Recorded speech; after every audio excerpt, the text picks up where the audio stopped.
Hey guys, I'm LQ. This is the LQ Review. Thank you so much for joining me here at my YouTube channel.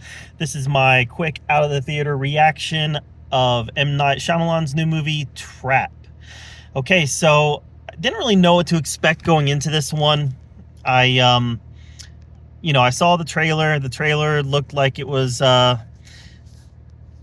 of your typical M. Night movie, a movie that's gonna present a situation to us in the trailer, but then there's going to be some twists and turns along the way.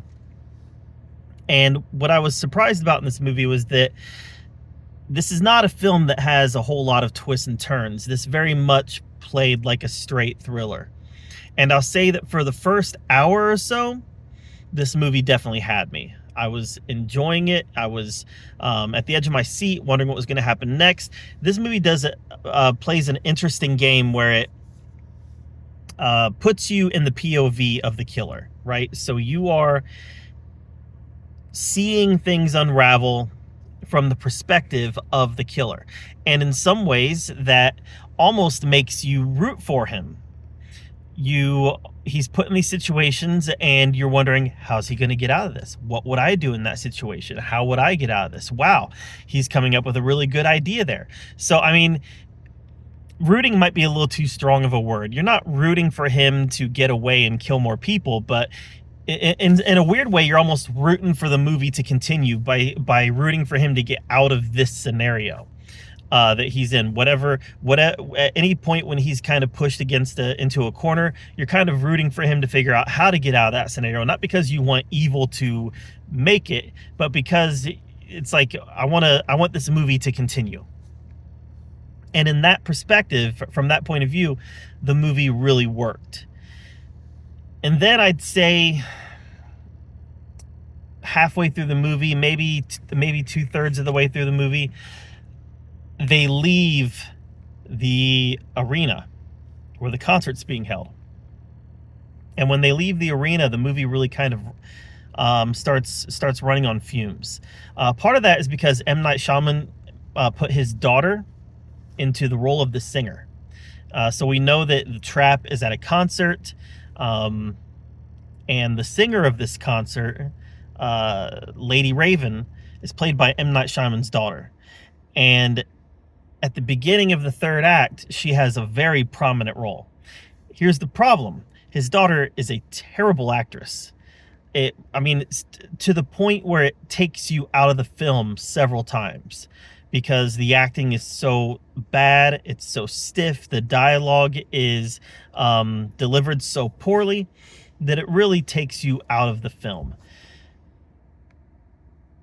So once the baton is kind of passed from her to the supporting cast that carries the final act, it picks up a little more and it gets a little bit better, but the third act never really recovers.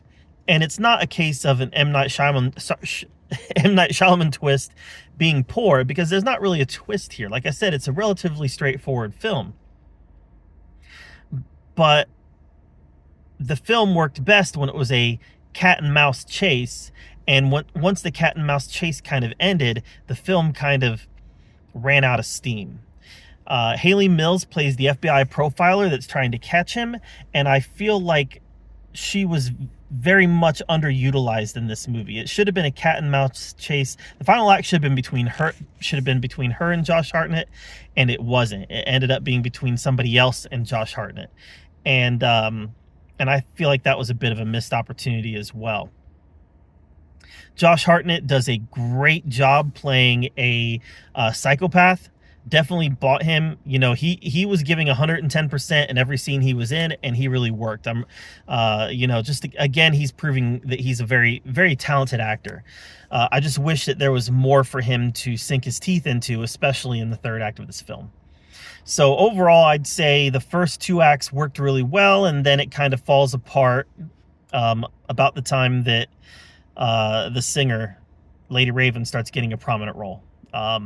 And then it never really recovered from there. So overall, though, I'd go slightly positive on this movie. It really check the boxes that I wanted it to check as far as a thriller is concerned. It just didn't really stick the landing the way I was hoping it would. So, so again, we're going slightly positive on this. I'd go 5.5 to 6 out of 10. So that's my take on The Trap. Have you seen it? If so, what did you think? Let me know in the comments down below. While you're down there commenting, subscribe to my channel.